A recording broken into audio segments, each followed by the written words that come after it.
Well, hello, everybody. Thank you for taking time to be with us at our Pasture Weed Control Virtual Field Day.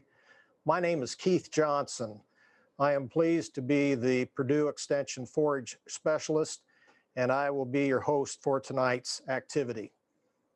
As we go through the evening, you'll find that we'll have some poll questions that we'll ask, and that we'll follow up and get an idea what the responses to those poll questions actually have been. And you'll have the opportunity in the chat box, and please list your name as it is so that we can see your name and call upon you if necessary by name. And in the chat box, please, as we go along, write down your questions. We will have time to talk to the presenters of tonight's meeting at the end, and look forward to that interaction. So with that, we'll get started.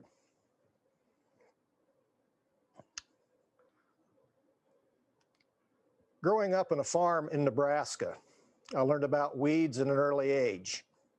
A dandelion in the lawn that my mother cared for was plucked away with a root digger or spot sprayed with a herbicide before any chance of seed floating in the wind could occur. My father handed me a shovel at the age of 11 and sent me down the cow lane to the pasture to dig out what seemed to be a half-acre patch of the obnoxious, noxious musk thistle plant. I still have disdain for this weed and wondered why the whole world doesn't call it obnoxious and noxious. Around the cattle and hog lots, the buffalo burr would proliferate and meet the sharp edge of the shovel too. Any sunflower towering above the cornfield met its maker with a machete.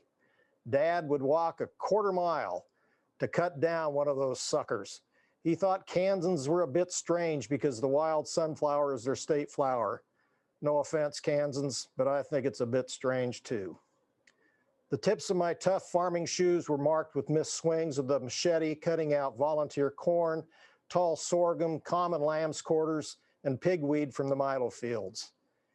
If I may say so, I was a buff teenager then doing this task, because I must have walked 10 miles a day every day for several weeks in the summer. Okay, I know I need to get more exercise today. The stomach has definitely changed shape. And in church, I recall these words, and I quote, "Listen, a farmer went out to sow a seed, and as he was scattering the seed, some fell along the path, and the birds came and ate it up. Some fell on rocky places where it did not have much soil. It sprang up quickly because the soil was shallow, but when the sun came up, the plants were scorched and they withered because they had no root. Other seed fell among thorns, which grew up and choked the plants so that they did not bear grain. Still other seed fell on good soil. It came up, grew, and produced a crop, some multiplying 30, some 60, some 100 times." End of quote. Weeds have cursed planet Earth for quite a while, haven't they? Becoming intrigued with agriculture as a career in the youth organization 4-H, I collected weeds in all types of ecological environments: row crop fields, native prairie, introduced forages and along stream banks, to submit the collection to the county fair for judging. I learned how to identify weed seeds in 4-H crops judging so I could sort through grain crops to see if the nasties were part of the harvested grain. Off to college I go at the University of Nebraska, where the N stands for knowledge. Sitting in Dr. Burnside's weed science class, I still recall the research work of botany professor W.J. Beal at Michigan Agricultural College, now known as Michigan State University. In 1879, weed seed were buried in glass bottles and excavated through the years to evaluate what weed seed were still able to germinate. 3 of 20 weed species were still capable of germinating 80 years after the experiment began. Egads. One of the weeds that was curlydock that occasionally could be found in the family farm's smooth bromegrass pasture. After this lesson, I took the spring walk through the pasture, digging the carrot-like taproot of curlydock so it would wither away on hot spring days. I didn't want to leave a legacy of mismanagement to those that cared for the land generations later by letting the hardy weeds survive. One of my college jobs, they call them a fancier name now, internships, I worked at the Nebraska Department of Agriculture. I became aware of a 312-page publication developed by the Department of Agriculture's Weed Division, Nebraska Weeds. It was an impressive accomplishment for the authors. Much effort was necessary to get the pictures and provide detail about each weed. So intrigued I was with it, my Gramps received one for Christmas.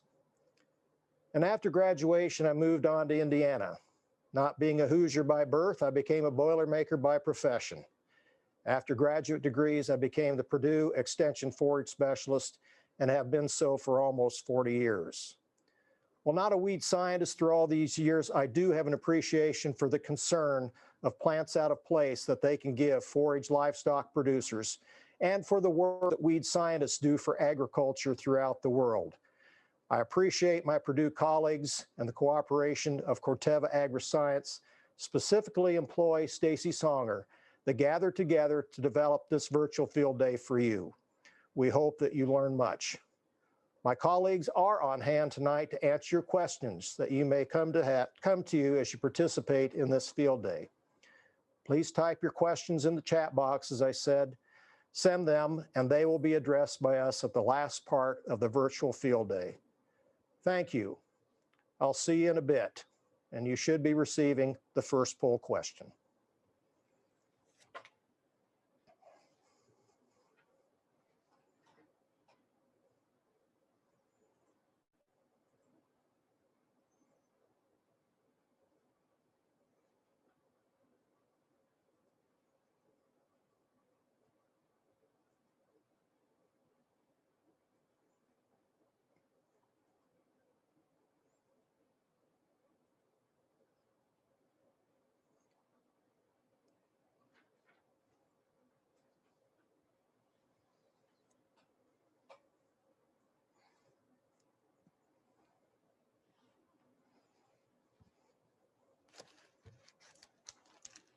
Hi, I'm Dr. Ron Lemonager, Beef Extension Specialist at Purdue University Department of Animal Science. And joining me is Scott Crunk. He's the manager of the Scholler Farm. So we're standing out here in a Scholler pasture and we're doing a virtual field day for herbicides. And so, Scott, let's talk a little bit about the Scholler Farm. Tell us about the acreages. Okay, there's 883 acres encompassing the farm. About 300 of that is row crop acres. And then the rest of it would be the forest, woodlands, and then pastures. And so how many cows do you run here? We have 165 cows right now. Okay. And these cows are predominantly? They're an Angus Simmental-based herd. Every cow on the farm should be pregnant with a calf due in the spring. And basically the forage base here is kind of an endophyte infected fescue. Correct. And there's some pastures that you've kind of renovated over time. That is correct. We're trying to recognize and gradually get all the pastures renovated, trying to get some more legume and kind of help control the endophyte problem we have. And you do a pretty aggressive rotational grazing system. Correct. I mean, we're not paddock grazing, we're pasture grazing, and our pasture groups run about 40 cows per group. So, and we're a spring calving cow herd. Spring calving cow herd. Hi, I'm Dr. Ron Lemonager, Beef Extension Specialist at Purdue University. Hi, I'm Dr. Ron Lemonager, Beef Extension Specialist at Purdue University Department of Animal Science, and joining me is. Welcome back. Scholler Beef Farm is where our research and time spent this spring and summer was done on this virtual field day. You should be receiving poll question number 2 to answer. So look through it, answer it, and then we'll be ready to start another presentation.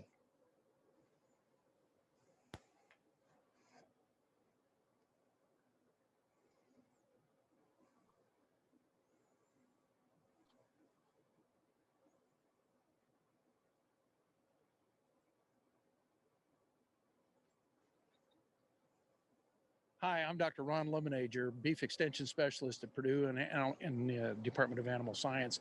And with me, I've got Dr. Keith Johnson, the forage agronomist. And we're standing out here actually it's a winter dry lot at Scholler Farm. And we had the opportunity to work with one of our friends, the Corteva group, on some herbicide treatments of weeds. Keith, let's talk a little bit about what we're doing. Okay, we've got a few treatments. We sure do, and this is a challenging area. As you say, it's an area that's a winter lot, so it has extreme challenges with weeds. So this is an opportunity for us to look at the control of some of the weeds that we do have here. And you can see in the background that we're getting some very effective control of Canada thistle is probably what you're seeing the most in this particular shot. But the products that we are using are Milestone plus 2,4-D, a product called Brash, which is a mixture of 2,4-D and dicamba, Proclova, which is a new product potentially coming on the market, Duracor, and also then a product called Gray Zone. And then, of course, we have our control where we did not spray any herbicide whatsoever. Keith, we're doing a lot of picture taking and all those kinds of things. So let's talk a little bit about what producers, when we do our virtual field day, what they might be able to expect in terms of documentation of how this thing was working. Yeah, I think this is one of the strengths that we've been doing with spending quite a bit of time out here with different people. But some of the things that we're doing, we're taking drone imagery on a weekly basis.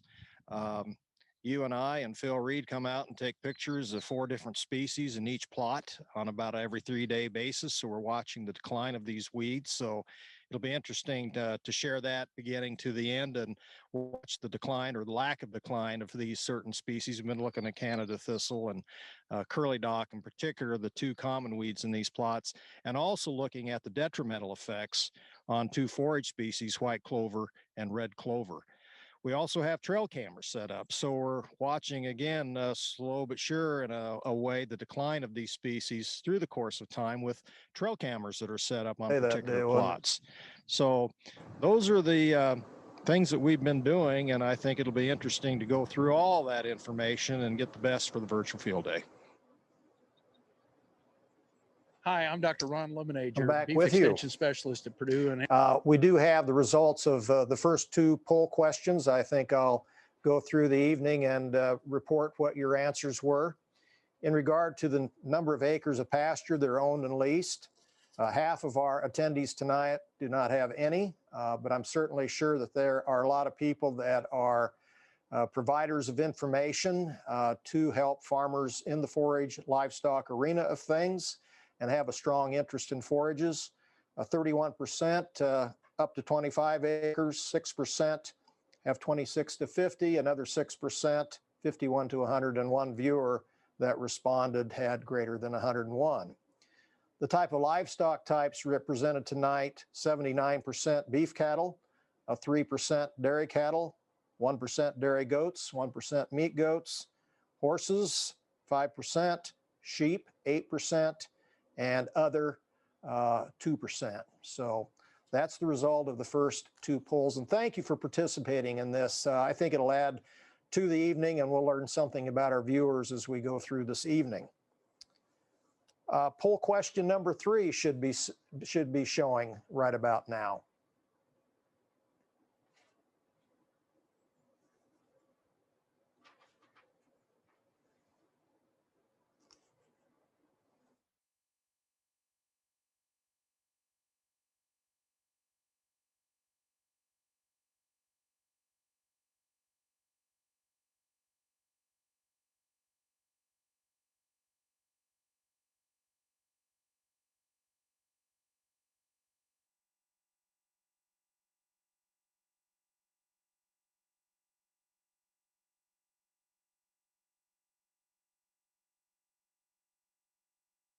I'm with Bill Johnson. He is a professor of weed science and our Purdue University Extension weed specialist.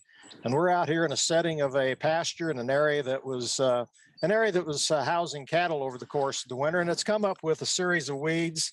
And Bill, I'd just like to ask the question, why are we concerned about weeds in a pasture setting? Yeah, and I think that's a great place to start the discussion. I think one of the key things to remember is, why do we have a pasture? We have a pasture to provide food for animals, and so we want our animals eating high quality food. We want their rate of gain and their health to be optimal, so we get the maximum economic return out of the animals. And some of these weeds compete with desirable forage species. Some of these weeds can be somewhat toxic to animals. Some of the weeds can have burrs or things like that that get into the hides and the fur and cause problems there.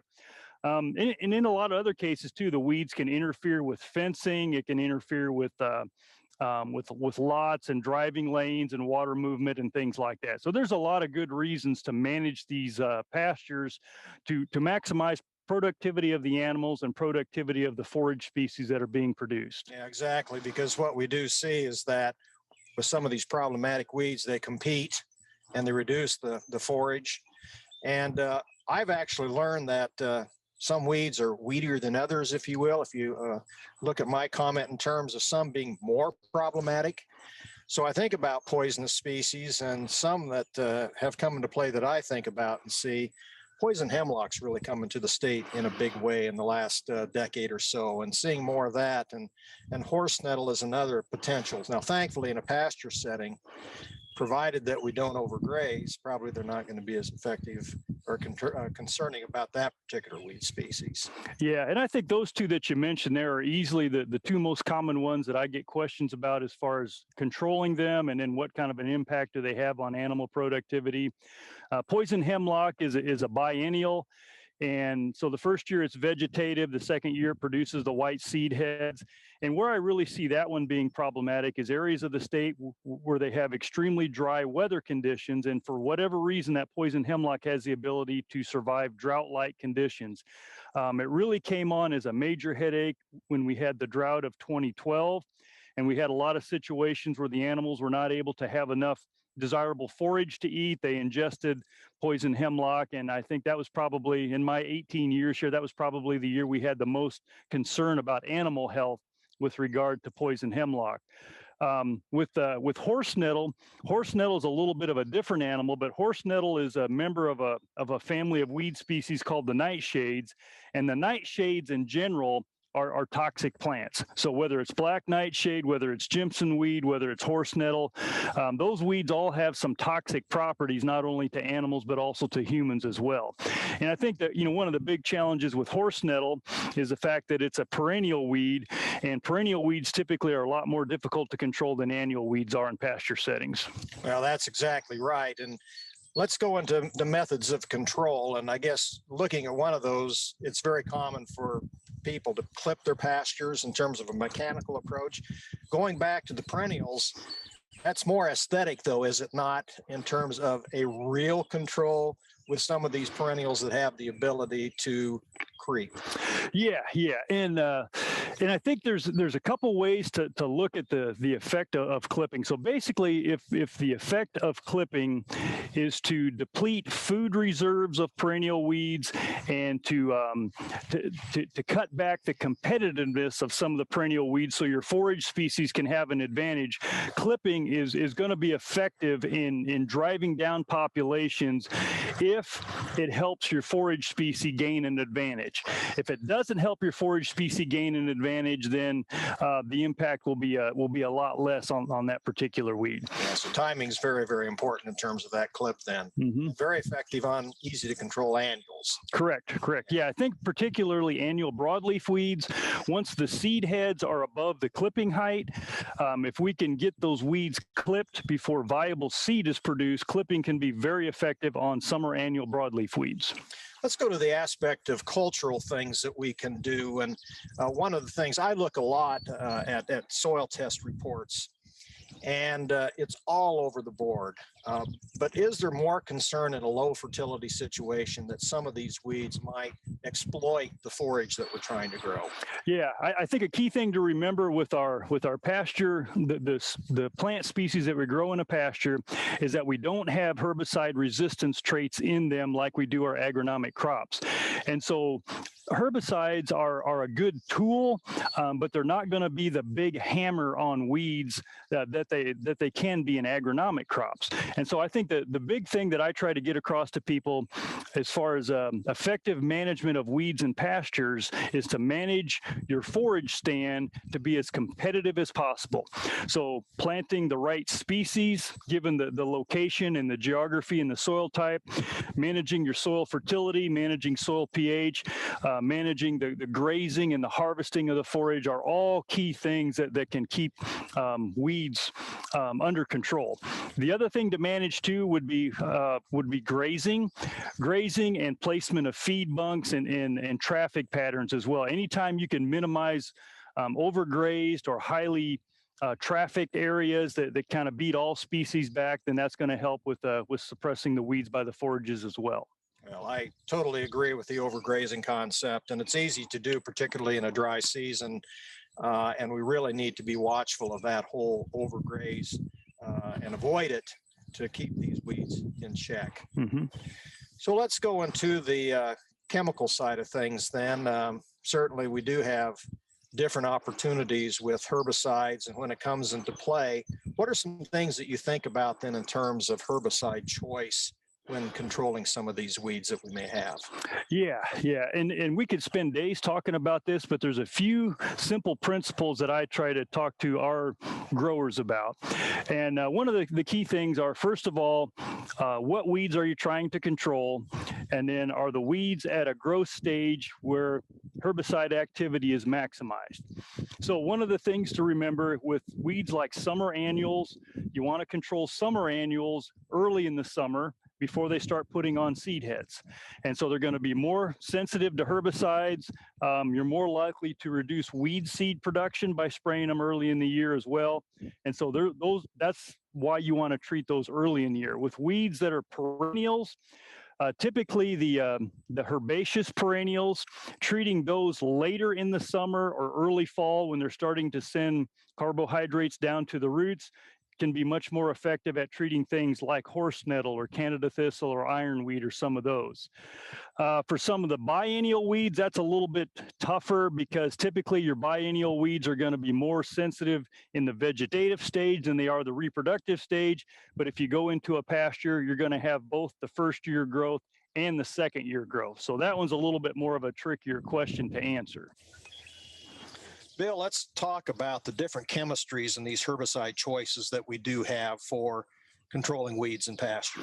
Yes, this is a good subject to talk about because the moral of the story is there's a handful of active ingredients that we utilize in these pasture situations, and there's a number of products out there that are pre-mixed or that we can tank mix to broaden the spectrum, but we really don't have the sheer number of active ingredients for pastures that we have for agronomic crops like corn or soybean.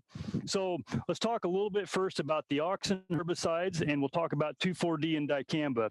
So in terms of a low-cost treatment that's very effective on summer annual broadleaf weeds, a 2,4-D mixture, whether it's a commercially available product or one that you mix yourself, is going to accomplish a lot of your weed control goals. But remember, your primary goal is going to be summer annual broadleaf weeds, and you'll want to spray these summer annual broadleaf weeds before seed heads are produced. And the key there, the reason for doing that is you don't want seed production by the summer annual broadleaf weeds. 2,4-D and dicamba as kind of a late spring treatment can also be very good on thistle, particularly the dicamba component can be very effective on thistle if the thistle is actively growing and it's in the bud stage.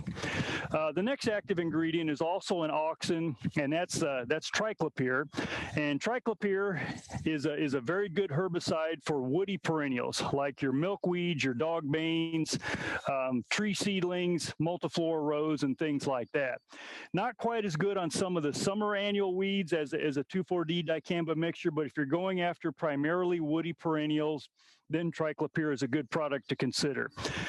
If you're going after thistles, there's two other auxins to consider. So chlorpyrrolid, which is the stinger product that's been around for several decades, very effective on thistle, somewhat limited on some other species. So typically a chlorpyrrolid product will go out with a 2,4-D type product to broaden the spectrum. And aminopyrrolid is also very good on thistles as well. And typically, again, aminopyrrolid will go out with something like 2,4-D. And then the last active ingredient I would mention is metsulfuron. Metsulfuron has activity on both woody perennials and herbaceous summer annuals, but it can be a little bit more limited on one or the other. So it's really important to know what species you're going after with a metsulfuron type of product. And again, typically metsulfuron is going to be mixed with 2,4-D.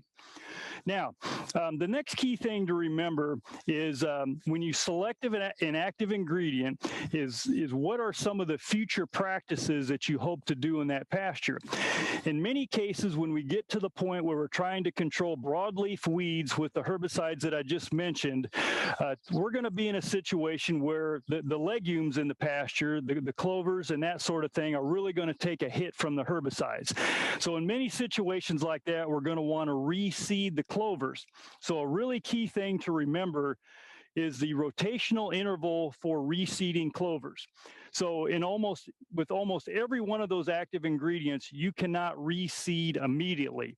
Some of them have as long as a 2-year or more rotational restriction before clovers can be reseeded. So that's a really key consideration. Very, very important then to look at the weeds that you have. The product that you're selecting will control those weeds, timing, and then also this rotational aspect. If I want to come back with a clover or a legume as quickly as possible, to keep that in mind as we do our selection. Exactly. And there's one other thing we have to keep in mind as well, is the rotation or the grazing and harvest restriction of the forage. So some of these herbicides can be sprayed when the cows are on the pasture. Some of these herbicides require you to take the cow off the pasture for a specific period of time. So not only understanding the weeds that you want to control, your desire to reseed clover, but also having the ability to pull the cows off and put them in another place if you need to do that when you select the herbicide, as well as a key consideration for selecting a herbicide for a pasture. And if for some reason you had animals that were on this pasture that were close to being sold and harvested, very, very important then to look at the restriction associated with that as well, because there are some that are several days or maybe up to a month, I believe. Yep, exactly. Very good.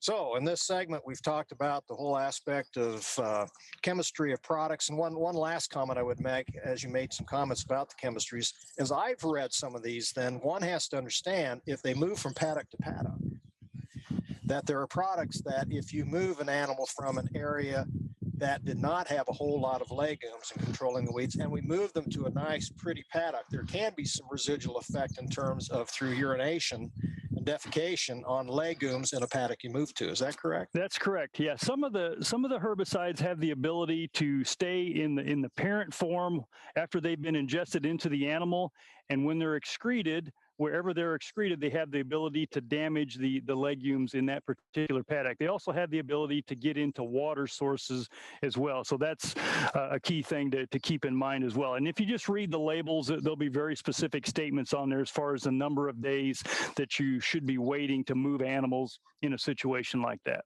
Yeah, it's very, very important to read that label to get all the specifics to avoid the whoopses that can happen. So very, very important to read that label. Every time I watch that video clip and see the height of Bill and the short and plumpness of me, I think about a remake of the movie Twins, Danny DeVito and Arnold Schwarzenegger. Guess which one I'd be? Yeah. Well, okay, let's move on to the question regarding number 3, poll question. I'll give you the results here. On a scale of 1 to 5, 1 no concern to 5 very bad, how problematic are the weeds in your pasture? 1, no concern, 4%. 2, 20%. 3, which would be moderate, 45%. 4, getting to be a concern, 23%. And really bad, 5%, 9%.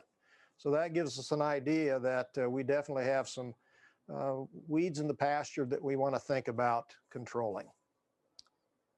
Well, with that, let's go to poll question number 4.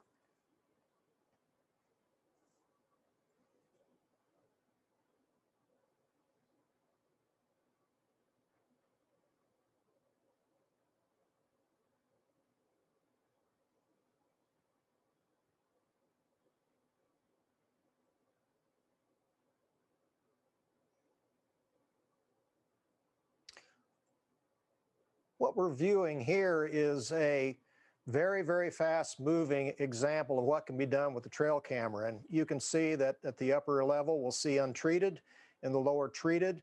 The trail camera was there for a matter of several weeks, but slow but sure, you can see the demise predominantly of the Canada thistle in the lower portion of the slide. And you definitely can see that, yes, we did do some work. You can see us tromping down the lane there as time goes along, but continue to watch this particular video clip from a trail camera and continue to watch the demise of the treated area.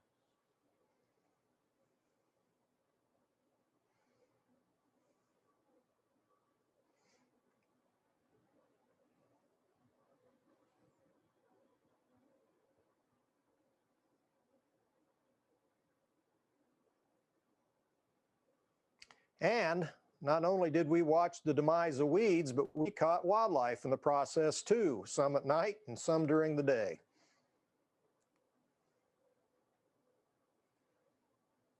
Well, good day. This is Keith Johnson. I am the Purdue University Forage Extension Specialist, and I'm happy to introduce Stacy Songer. She is the Pasture and Land Management Territorial Manager with Corteva Agriscience. Thank you. Thanks for having me today. Oh, it's really a pleasure to have you here. Yeah, we've had a good experience in looking at control of pasture weeds here at the Scholler Beef Farm this summer, and looking forward to the whole presentation coming virtually to people, and this will be a segment on that particular virtual field day that we do. But one of the things I thought we'd talk about today, Stacy, is an understanding of what it takes to get a herbicide product for pasture and range land management to the general public. Is this something that's a matter of a year or two, or is it a matter of many, many years before this happens? Can you give us a little bit of history on what it takes to get a product for controlling weeds in the pasture? Yeah, so when we submit for a product registration to the EPA, we are looking to submit it about a year and a half, maybe 2 years ahead of when we actually receive a federal registration. Okay. Until now, some of the newer products that we are coming out with or have come out with in our marketplace, Duracor this year, and then Proclova should be available for use in 2021. Okay. That took about a year to get through the registration process, and that's what we are hoping for as well with Proclova. Okay, very good. Let's take a step back and go back to the discovery side of things. Mm-hmm. How many compounds or molecules would you be looking at for that one that may serve some sort of purpose? Yeah, so it's a really big number. So it's about 160,000 compounds for every product that could potentially come to market, but it's 160,000 compounds per one compound that actually comes to market. Okay.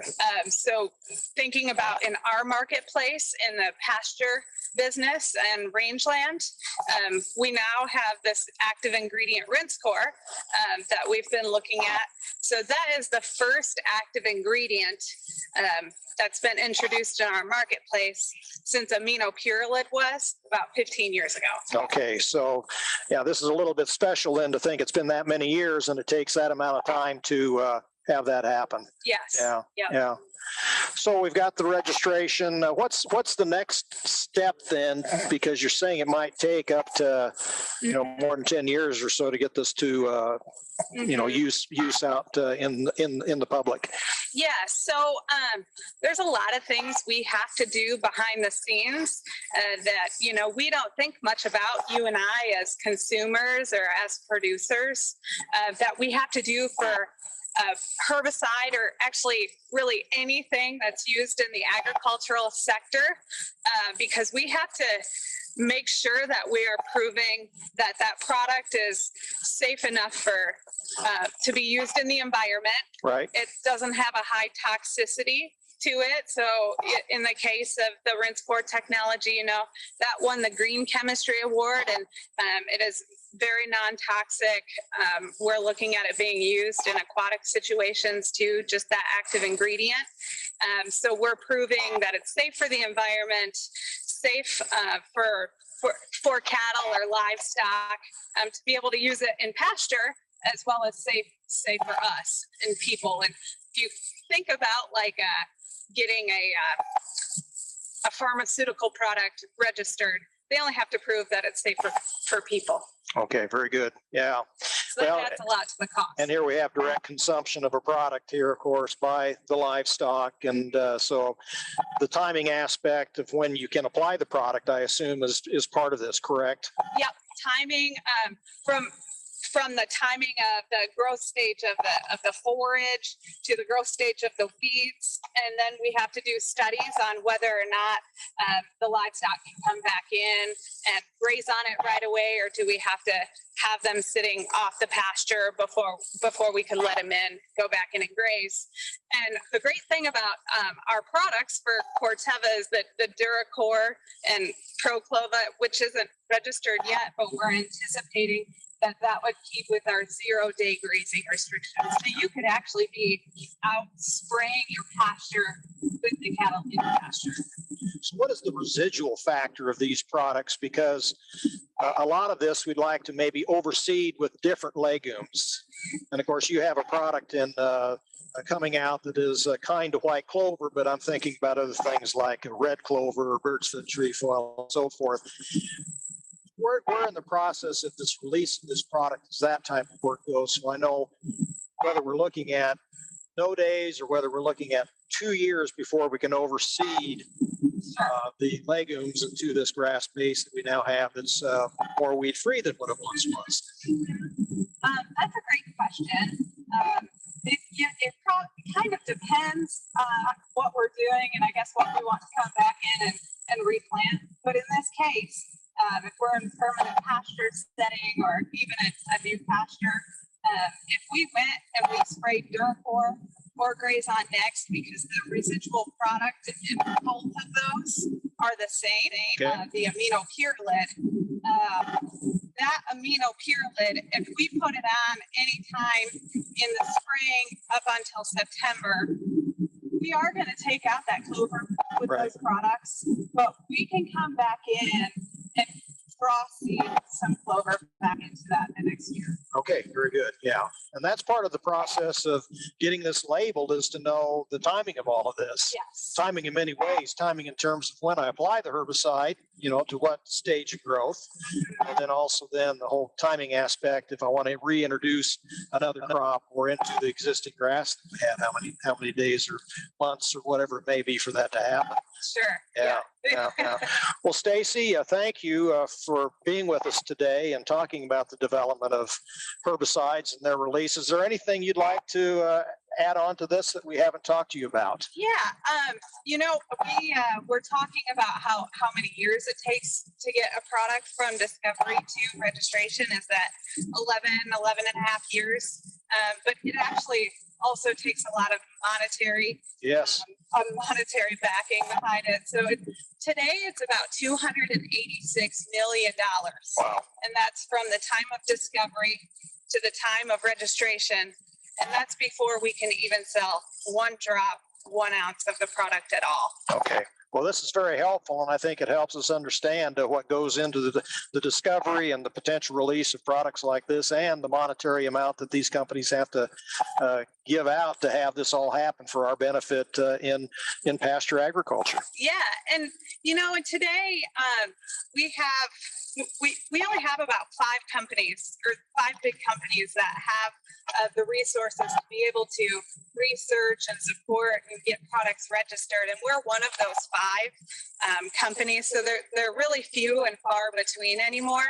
So when we do get something on the market and available to use, it is just as important for us to make sure that we're being good stewards of the products and that they're being used how Certainly. they're supposed to be. Don't put too much on, don't put too little on.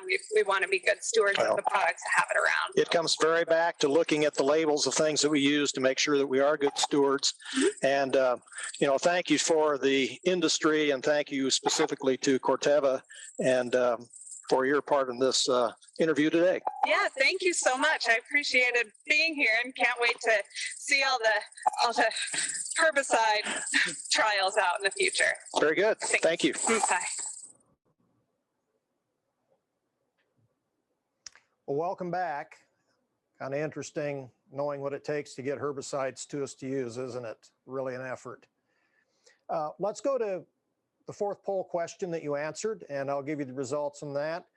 Realize that the percentages do add up to greater than 100% as I go through these, because several could be marked, but I think it does give a bit of flavor in terms of which of these are likely to be done the most by our participants tonight. So the question was, X all things that you do to control pasture weeds. Nothing, 6%. Mow, 85%. Avoid overgrazing, 57%. Fertilize based on a soil test, 49%. Spot spray with a herbicide, 66%. And spray the entire field with a herbicide, 26%. As we transition to our next presentation, there'll be a 5th poll question that will show.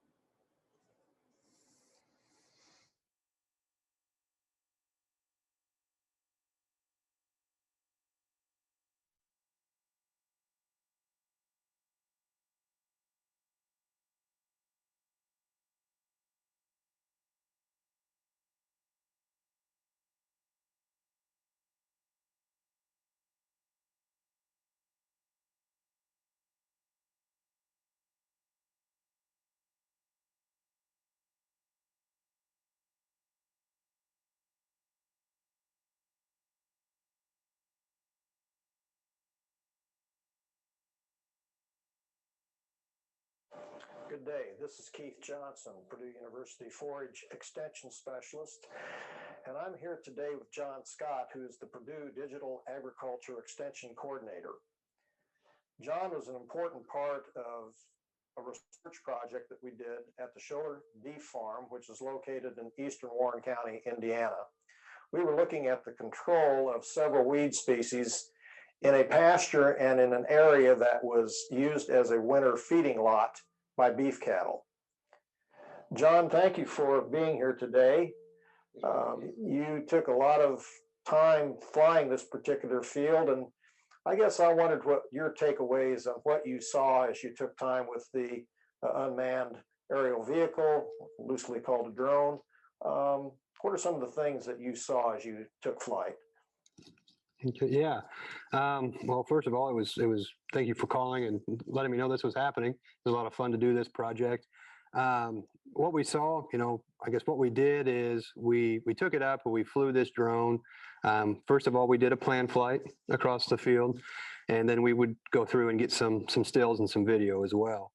And what we were looking for was just trying to see what kind of weeds were out there versus the forage grasses.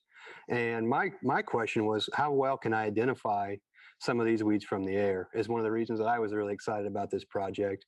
What can we see out there that then these guys can also see on the ground? Well, it was really apparent to me as we moved through the season, it was pretty easy to spot out Canada thistle. And also then as we moved into late July, the pretty blue chicory flower was found in areas that we didn't have weed control. So definitely as we moved about, there were differences in the type of weeds And they really came and went as they went through the life cycle of different species. And so it was very useful to do this through the course of several months rather than just one particular spot in time. You know, in previous discussion with me, John, you mentioned that drone data has potentially more value when there's layers, other layers that we talk about added to the flight data. Can you give us an appreciation of what we're talking about in terms of adding different types of layers to the pictures that one captures? Yeah, sure. So to that point, exactly, a big thing that I believe in is this data layer concept. And what we would do is we take, say, these images that we collect, which we flew this probably once every couple of weeks, and actually collected these images that we turn into maps. So you have a layer. That map by itself would be a layer. And then you could bring in, say, soil type data, which is a fairly common we would bring in, and you would lay those two together. In this case, with it being a study, a neat layer to bring in would be the actual trial itself, the base map that you guys used to create that, whatever the spray pattern was, so we can start seeing and putting these things together.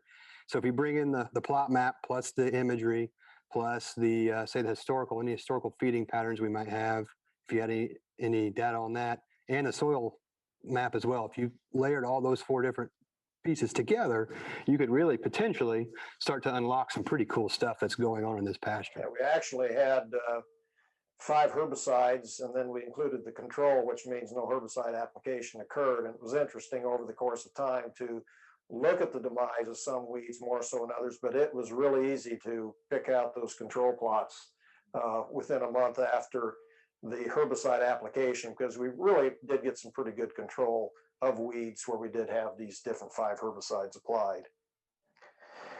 So other forage livestock management opportunities, John, we talked about looking for weeds, but are there some other things in forages and livestock that we can think about in terms of utilizing a drone?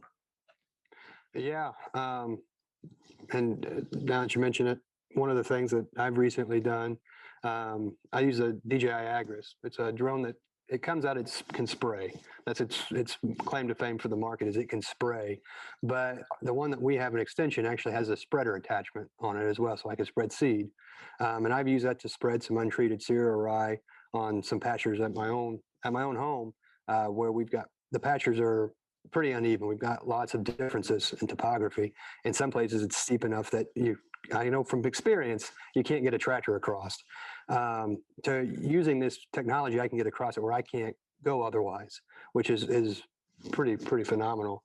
On top of that, if you had the right licensures and the certifications, you could also spray with this thing for those same hard to reach areas. You could spray a chemical to control weed pressure.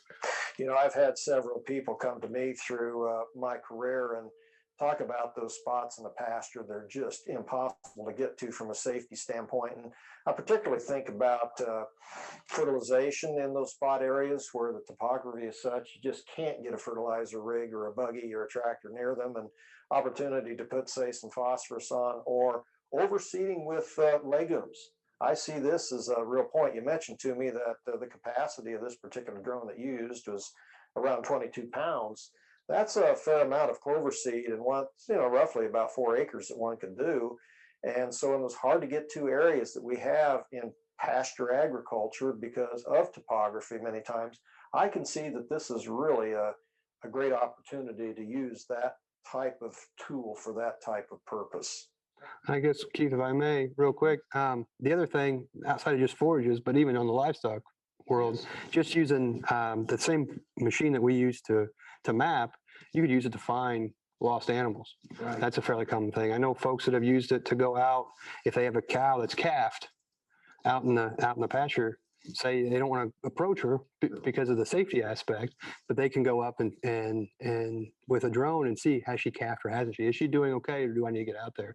And they can make those management decisions, using the technology. Well, I would say probably even in the time of thinking about windstorms that may happen, provided that one can approach away from a tree line just to make sure that the fences are intact after that sort of happening too, would be very, very useful with that type of application. John, is there anything you want to add as we conclude today that we haven't discussed? I mean, that hits on quite a bit of it. All I can say is, the use of this technology, I think we're just scratching the surface. I really do. I think that there's a lot more that we can do with this technology. And quite honestly, if we can dream it, we can do it with a lot of this stuff. And there's a lot of application that hasn't been looked at in livestock production, forage production as well.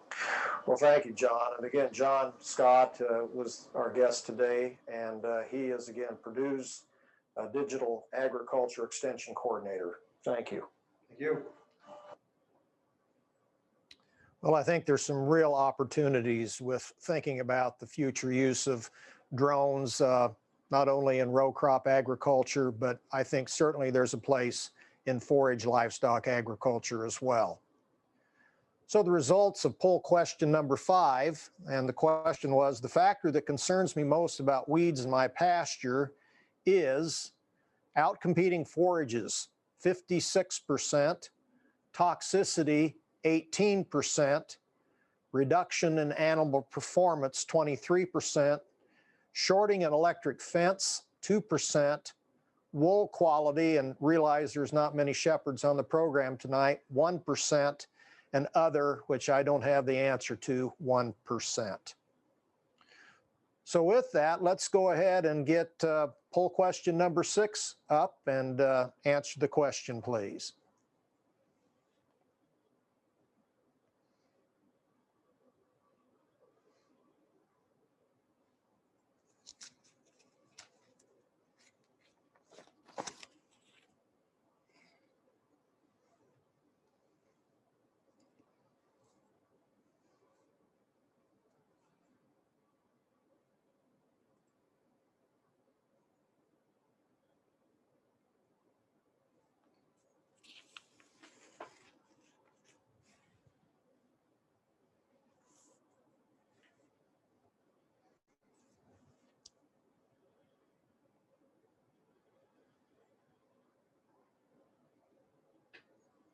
Okay, I'm back with you, and I want to say that Dr. Lemonager and Phil Reed and I spent a lot of time out in this particular area. Twice a week, we would come out to the field and we identified different types of weeds. And with flags in the field, we noted where the weeds were, and by color code, we knew what the particular weed was. We also then knew, of course, what herbicide had been sprayed. So what I'm going to do is show you some slides that were taken, and I'll advance here, but thank you, Dr. Lemonager and Phil. We took thousands of pictures, boiled it down to some that we want to share with you tonight. So the slides that follow have this particular format. In the upper left, you'll have the treatment. So in other words, whether there was a herbicide applied or what herbicide was applied, and then I'll list the particular weed. Pictures were taken on 5/29. That was the actual day of spraying, and you saw the application of the herbicide by the two folks that were really suited up well as they were putting the herbicides on the particular pasture fields by treatment. And then roughly about every couple of weeks, we came back and I sorted some pictures here for us to share tonight. So as I go through these, I'll say the treatment and the weeds, so you don't have to focus on that, but listen to me well. And we'll just take a couple of minutes here and go through the different pictures that were taken of the different treatments on certain types of weeds. Again, the picture is of the same weed as we went through time. So here we go. Control, Canada thistle.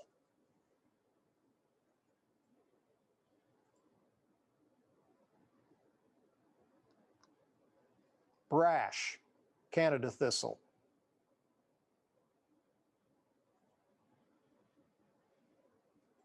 This is about a 5-week period that we're looking at, from 5/29 to 7/6. Duracor, Canada thistle.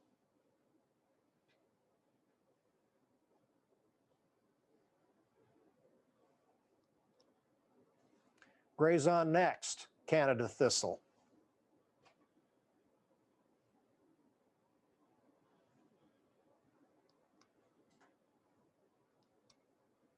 Milestone, Canada thistle.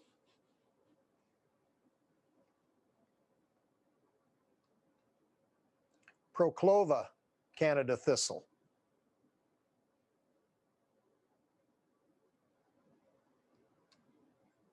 Now we're back to a different weed, curly dock, no control. Brash, curly dock. One point I want to make about curly dock is we got to the 7/6 date. The seed heads actually really did not have viable seed within them. The inflorescence, the seed head was still there, but we found a situation that these plants were dominantly of seed that would not be viable. Duracor, curly dock. And again, keep in mind, this is a picture of the same weed as we go through time, May 29 to July 6. Graze on next, curly dock. Milestone, curly dock. And again, seed on the far right is, that's about the color of a head that you think would be viable, but the seed within that certainly was not. Proclova, curly dock. Now we're on to the plantains. This is broadleaf plantain to be specific. No control. Brash plantain. You can see that Dr. Lemonager is having a hard time, had to point out the dead plantain on July the 6th. Duracor plantain. Note the comment, gone.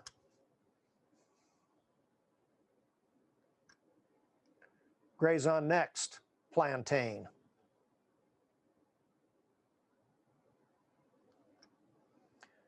Milestone plantain. Proclova plantain.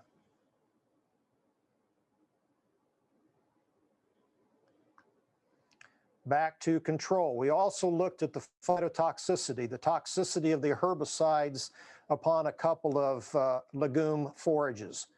In this case, red clover. This is the control, no treatment. And as we move to July 6th, of course, we had a more mature plant as compared to May 29. Brash, red clover. You'll note as we move through these that with the herbicides, as Dr. Bill Johnson said, we can have some harshness upon legumes and very hard to find with these products after July 6. Duracor, red clover. Graze on next, red clover. Milestone, red clover. Proclova, red clover.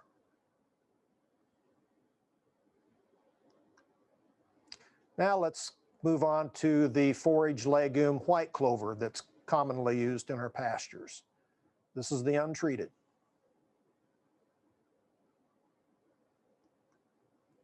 Brash, white clover. And again, we found that all of these herbicides were very harsh in white clover.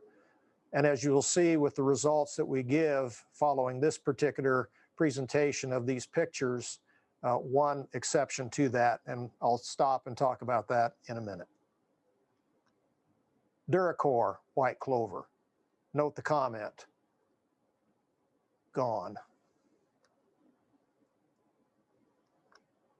Graze on next, white clover, with the lower right signature there of gone. Milestone, white clover. I found it very, very interesting with the milestone. You'll note that we're kind of taking on the hues of leaves on trees in the fall. We were losing chlorophyll. which was so dominant on May 29, and it gave this interesting look of these plants were starting to meet their demise. Proclova, white clover. And unfortunately, this particular white clover plant that we tracked through time was not visible on June the 29th and not noted on July the 6th. But again, you will see in the data that we present that Proclova is less harsh on white clover as compared to the other treatments and has the opportunity, yes, it is harmed somewhat, but has the ability to rebound and reappear. So we'll see that in results in a minute.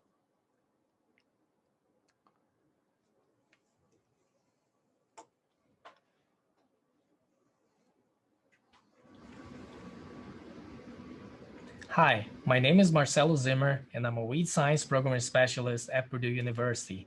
And today we're going to discuss some of the results for a weed control study in pastures at the Scholler Purdue farm.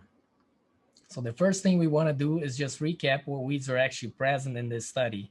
We had Canada thistle, which was by far the most predominant weed in this study, and also the main focus of this experiment. But we also had an assortment of other different pasture weeds that are commonly found in poorly managed pastures, such as curly dock, broadleaf plantain, common lamb's quarters, common ragweed, and ladystone. All of those weeds are commonly found in pastures, but the first three weeds in this list are also known to be perennial weeds, which implicates some weed control management strategies. It's not sufficient to control the above ground part of those plants, but we also got to deplete the starter reserves present in the rhizomes and taproots to make sure we achieve control across multiple years. We also had desirable legumes in this study, including red and white clover. So for Canada thistle control, which was the main focus of this experiment, we evaluated 5 different herbicide treatments. And this picture here illustrates the Canada thistle control for a few of those treatments at 4 weeks after application. As you can see in the slide, we have the non-treated control on the left, which was heavily infested with Canada thistle. On the middle of the slide, we have milestone plus 2,4-D, which is a treatment commonly used for control of Canada thistle in pastures and known to be effective. On the right side of the slide, we have Proclova, a new active ingredient developed by Corteva for the control of broadleaf weeds in pastures. So this slide here summarizes the results that we had for Canada thistle control at 4 weeks after application. We have the control on the y-axis, and we have the different herbicide treatments on the x-axis. And a quick summary of this slide would be that approximately 80 to 85% control was achieved for all different treatments, with the exception of Proclova, which was about 60% control at that particular point in time. But one thing to keep in mind about the auxins is that they work very slowly, especially in large plants and tough to control weeds such as Canada thistle. Therefore, 4 weeks after application might not be the appropriate time to evaluate the effectiveness of those different herbicides.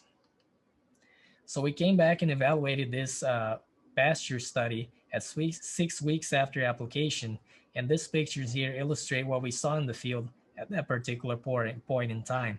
So you can see the non-treated control. Those Canada thistle plants are flowering. In the middle, we see milestone plus 2,4-D was a treatment that effectively controlled pretty much all the Canada thistle present in that particular plot. And also Proclova also achieved decent levels of control at 6 weeks after application. So this next graph here summarizes the results of Canada thistle control at 6 weeks after application.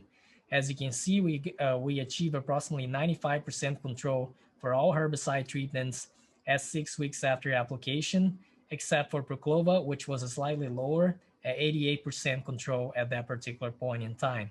And that was statistically different from the other treatments. One important thing to mention is that all treatments showed new emergence of Canada thistle from the rhizomes at 6 weeks after application.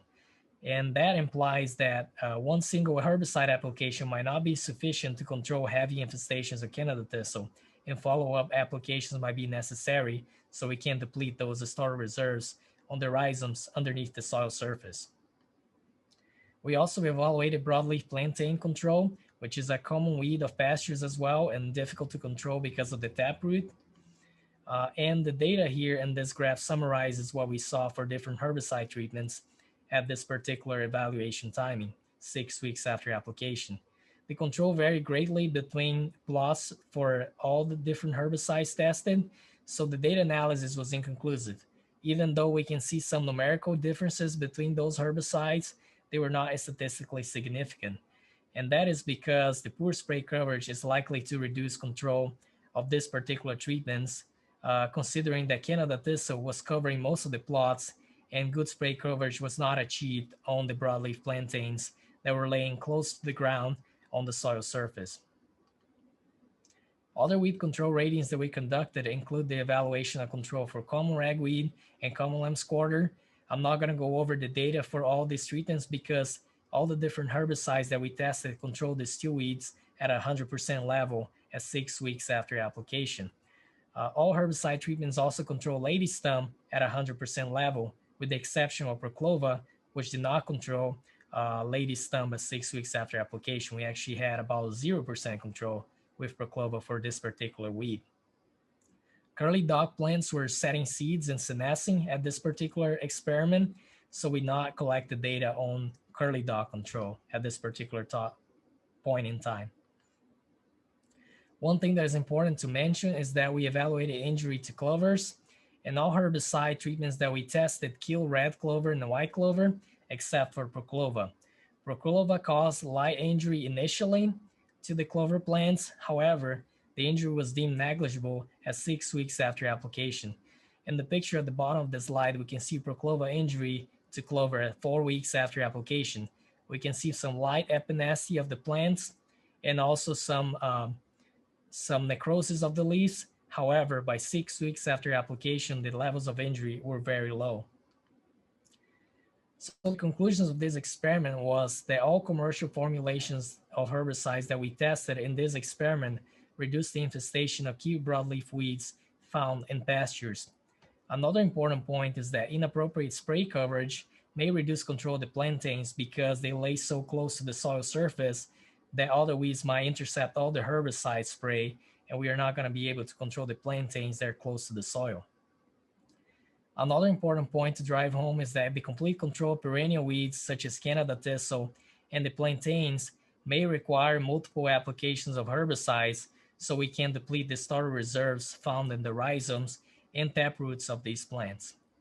Also, Proclova resulted in lower control of some of the key weeds that we evaluated in this study. However, it also preserved desirable legumes such as the clovers, which is important for pastures.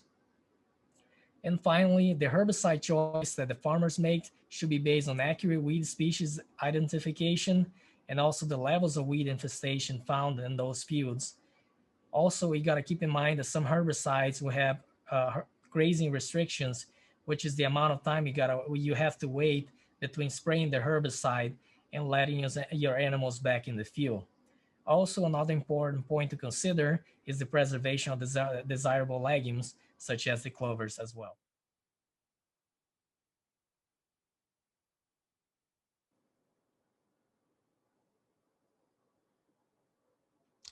Back with you again. Some interesting results, don't you think? I hope you've been formulating questions and putting them in the chat box, because remember, at the end of our session here, we'll have the opportunity to have those questions addressed. Poll question number 6. Does the presence of legumes in a pasture prevent you from using a herbicide to control broadleaf weeds? I don't use herbicides, 7%.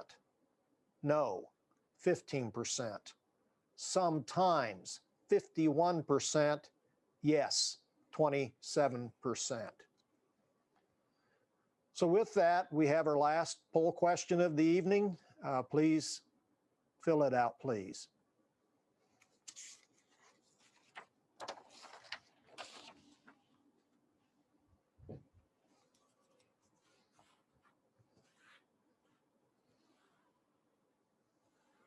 So I'm going to do door prizes next.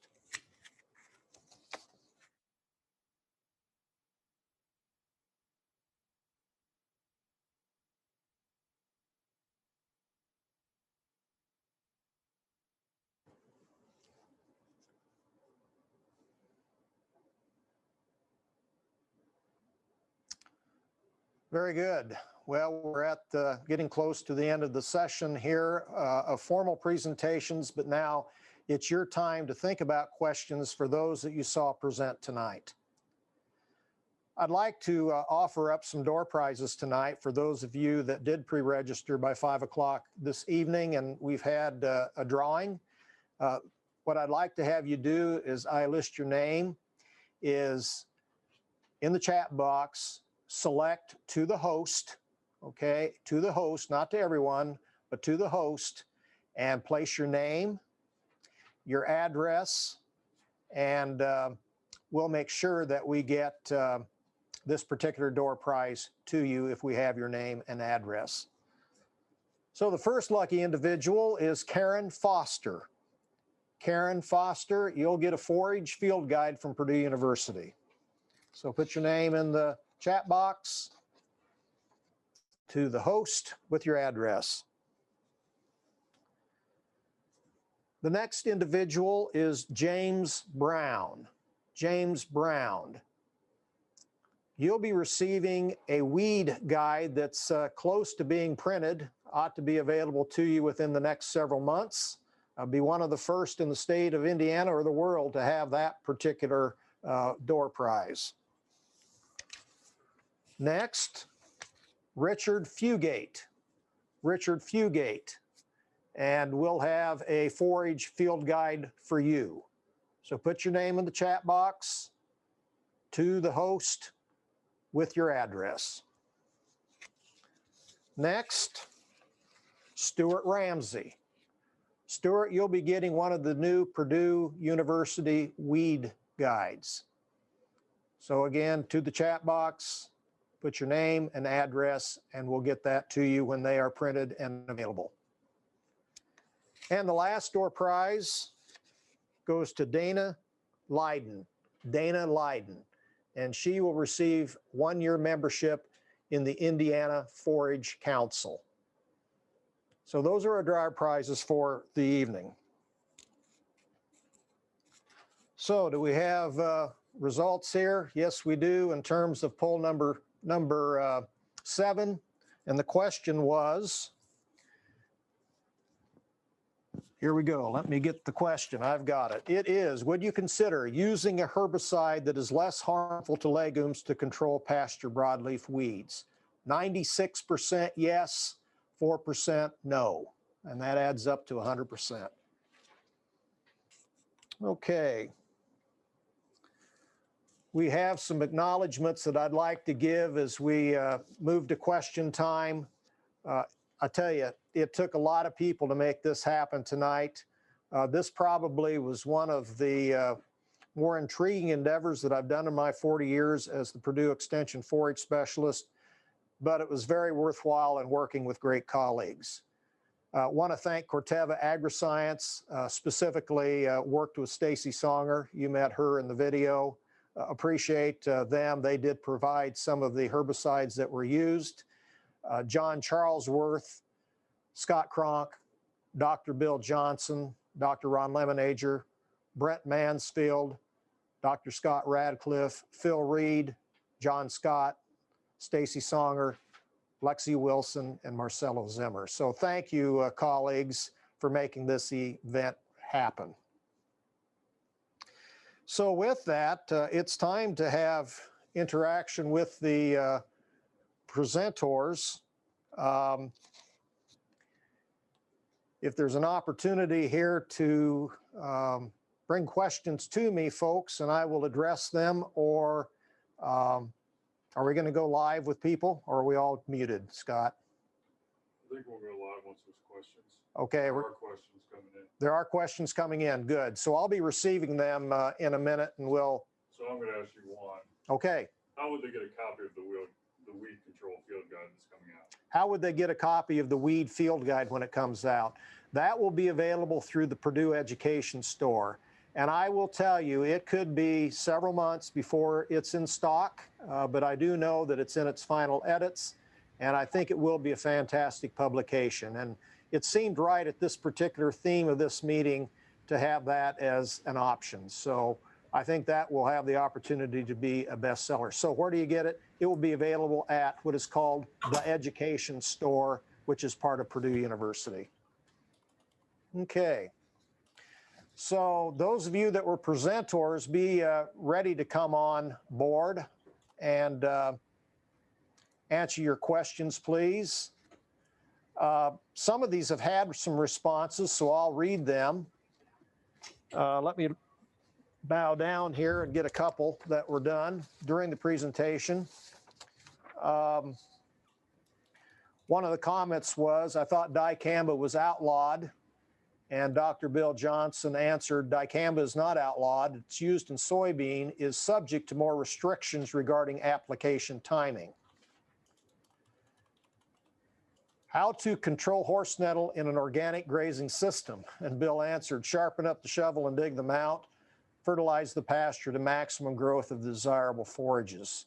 So it's a toughie. I mean, it's a toughie in organic system. And I think people need to think about crop rotation. If there's any sense of crop rotation, different types of ecological system can be helpful in that sort of thing. But understand that horse nettle has the ability to creep underground, so a mother plant can give rise to a daughter plant can give rise to the granddaughter plant of the mother plant, and on we go to generations, and it can take over a field. So a real tough situation for sure is horse nettle.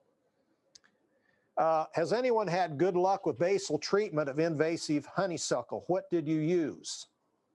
And Stacy Songer with Corteva said you could use a solution of 25% Remedy Ultra and 75% basal oil or diesel fuel for a basal bark application. If you need more specific guidance on how you make the application, you can find some great tutorials on YouTube. Okay. Thank you, folks, for giving questions. This makes the evening complete, okay? So here's a question. Do they test for wildlife impacts in addition to efficacy on specific problematic weeds? Do they publish the safe results? And again, Stacy Songer said with Corteva, yes, we are required to test for impacts on wildlife in order to receive a registration from the EPA. Stacy then answered, there's a lot of ecotox data, the ecological toxicity, and the environmental aspect reports are available on the Environmental Protection website. Another follow-up here, honeysuckle basal bark October to March 20 to 30% triclopyr and 70-80% basal oil is the recommended recipe by the Southern Indiana Cooperative Invasives Management Group. Coming back to the honeysuckle, really stands out this time of year, but not sure if it's too cold for any sprays to be effective. SciCam recommended treated. That would be the Southern Indiana Cooperative Invasives Management. Recommended treated this in winter since it's evergreen, but can't remember what they recommended. I dare say I don't think there's probably too much honeysuckle now that's very, very green for application. And some of you weed scientists can make comment on that if you would wish. We'll take a pause. So again, the application of taking out honeysuckle with herbicides. Any comment from Stacy Songer or Bill Johnson or Marcelo Zimmer? Am I off Honeysuckle mute? control. Can you hear me? Hello? I can hear you. Okay, thank you. So if you were speaking to doing a basal bark application or a cut stump application with the ester formulations of triclopyr, that would be Remedy Ultra in the pasture world. You can make those treatments with basal oil or diesel any time of year. I would caution you to, if the sap is flowing upwards, like when we're beginning in the spring, I would caution you to wait until sap flow has subsided. But the ester formulations of triclopyr, you know, if we're doing a cut stump or basal bark applications, we are trying to get it into the root system anyway, so we're not depending on foliage to take it down and through there. Any other follow-up there? Okay, very good. Let's go on to other questions. Says one video had a fancy hand spreader device. What was that and where did they get it? Bill Johnson, Dr. Johnson responded, it was his team out there that was all suited up properly, putting on the herbicides with those 2-liter bottles. But those are back sprayers we, Purdue Weed Science, use to spray broadcast treatments in small areas. They can be purchased from a company called R&D Sprayers, R&D Sprayers. If you're handy with tools, you can build many of the components yourself. But again, keep in mind, you need to be suited carefully and protect yourself when using that sort. And you certainly saw them being protected very, very well in putting those herbicides on. What is the best control for ironweed? And I would say that ironweed is a very, very common in our pastures in Indiana. It's a perennial. Bill Johnson answered ironweed. Crossbow is a 9, and that's a rating. 9 is a great rating. Okay, 9's as high as you can go. Chaparral, graze on next, HL, graze on next, HL. Milestone are 8s, 8s out of 9. Okay. Can I make one comment on that? Sorry. I would guess Duracore would be up in that as well. The same class as what Graze on Next would be for control there on ironweed. But those are back to me. Okay, very good.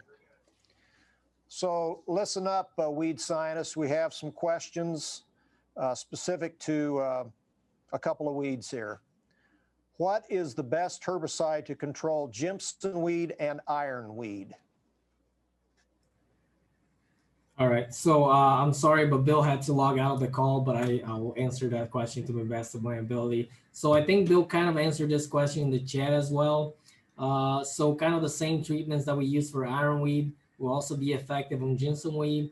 We gotta watch out for the timing of that application though, because again, summer annual weeds like Jimson weed, you want to control them earlier in the season or before they produce seeds. And other perennial weeds like ironweed or Canada thistle, you want to make an application later throughout the end of the summer when they're translocating those photosynthase to their roots. So timing of application is the difference there, but the products are fairly the same. Yeah, you caught me there, Marcelo. You saw that I mentioned ironweed again. We already discussed that, didn't we? Thank you. Yeah. There are a couple other weeds that are talked about here regarding foxglove, white snake root, and deadly nightshade. Any comments there from anybody? Foxglove, snake, white snake root, and deadly nightshade.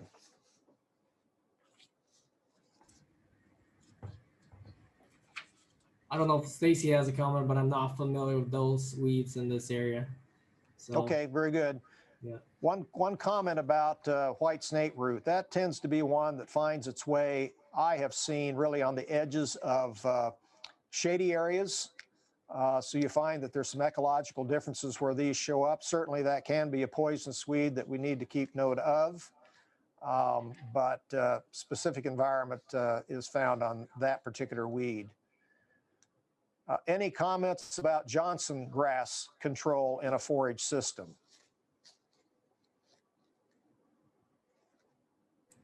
So Johnson grass would be a little more.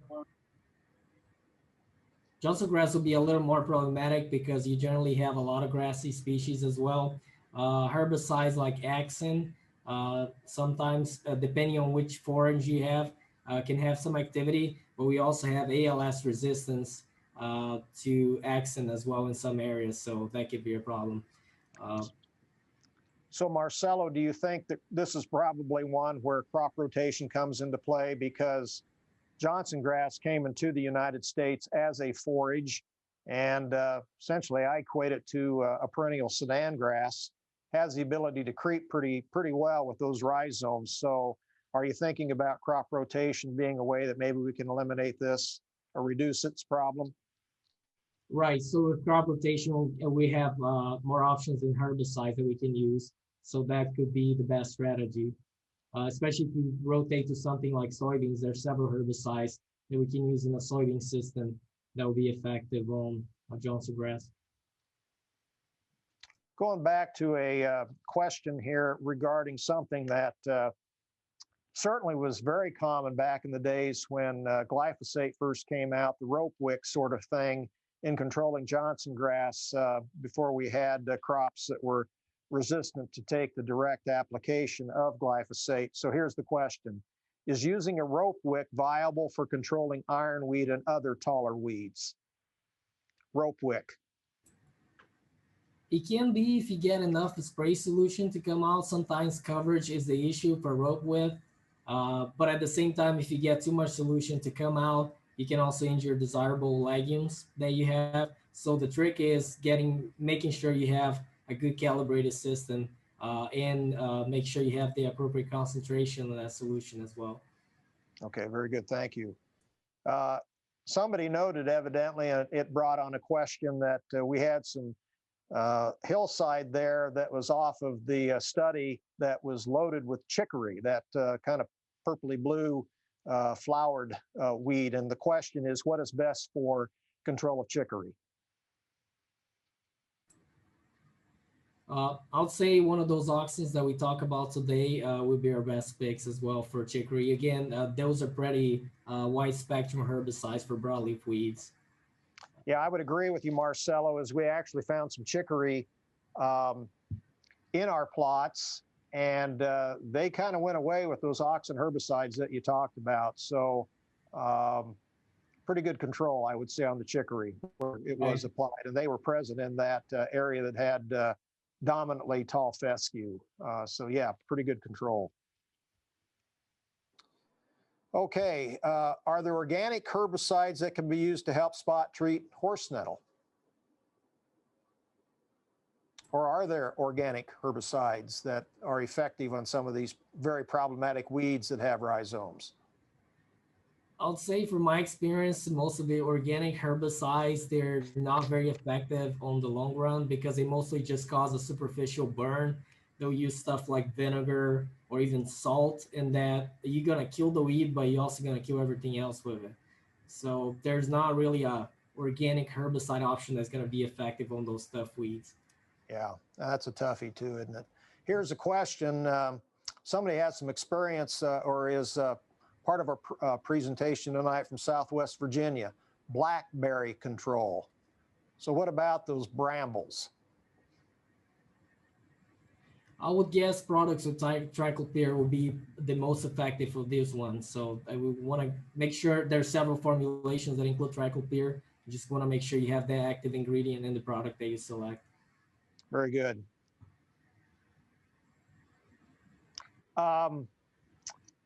Maybe this is for you, Stacy. What is Proclova's performance on cockleburr, and what level of certification is required to apply it? Do we know about cockleburr control, and what level of registration or certification is going to be necessary when it does become available? Do we know?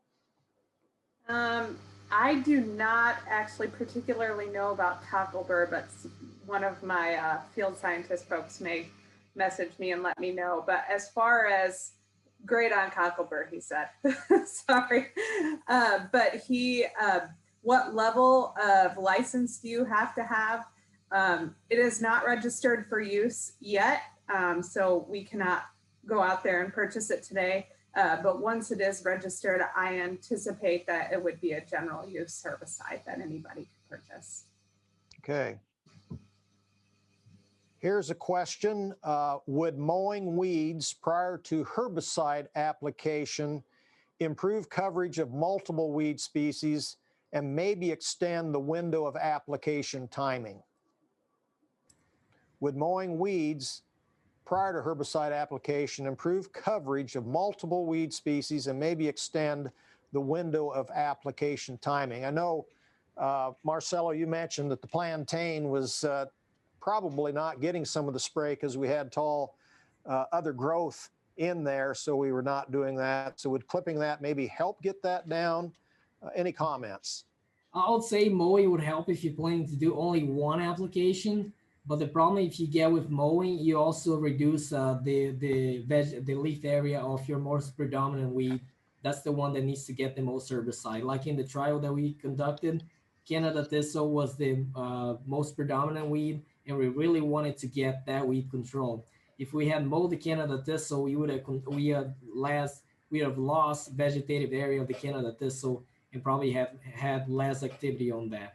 So if you have a problem that you have too much weed biomass, you might require multiple applications. And if you just mow that vegetation, you're gonna lose surface area to absorb that herbicide.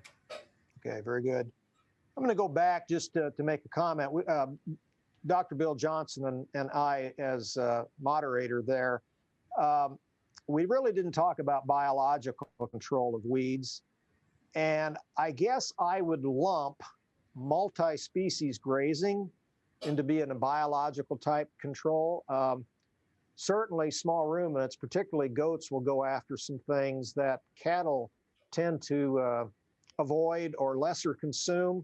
But my comment there regarding that is potential. You have to become a master of 2 livestock species. It's hard enough to be a master of 1.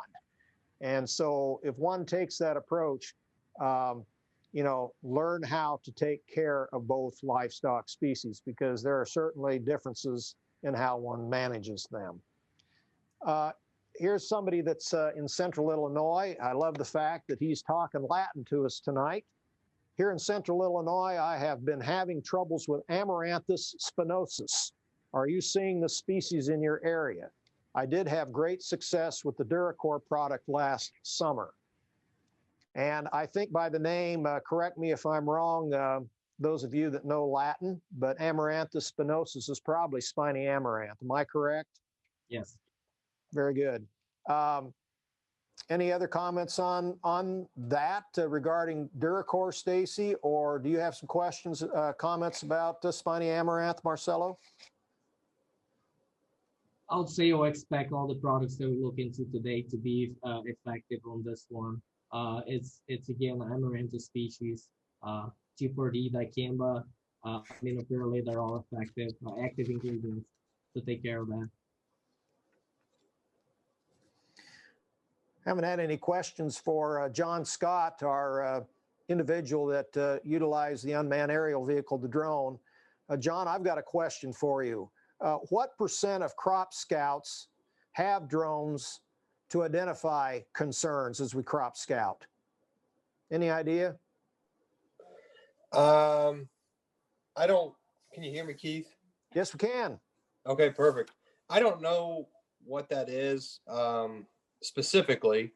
I know that there are several out there, at least here in, Indiana, especially central Indiana, that there are several folks that are scouting and are using this technology. A specific number I don't know, but I know that there are many that do, and that is growing for crop scouting, mostly in row crops.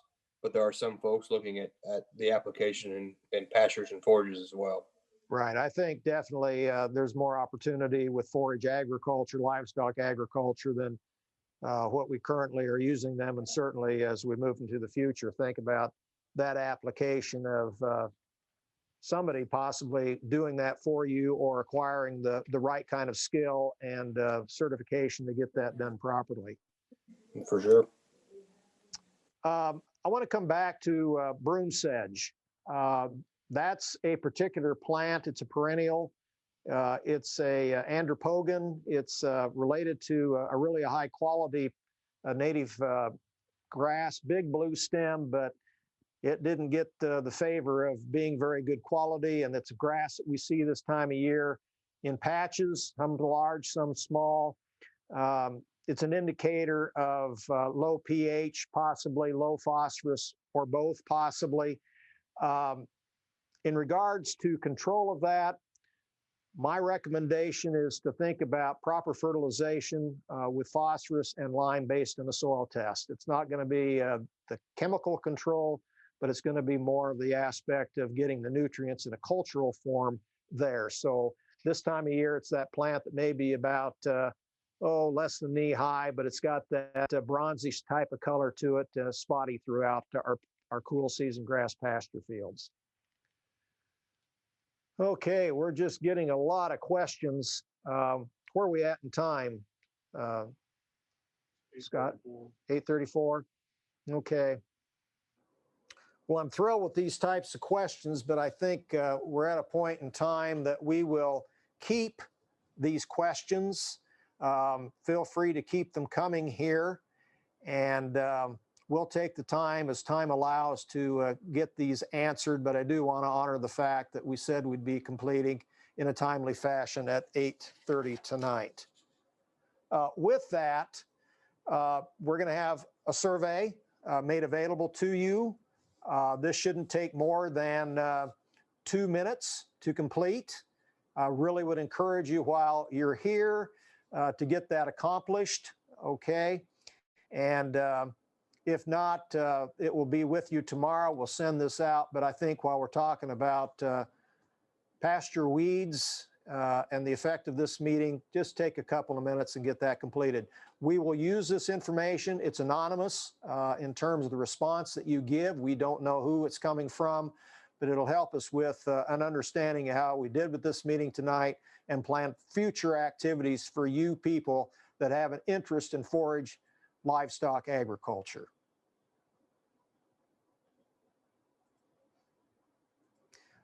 And as you do this, I just want to say thank you for taking an hour and a half tonight on a winter's night. Thank you for being with us, and be safe as you go about things, please. And we look forward to working with you with future Purdue Extension events. Please take care.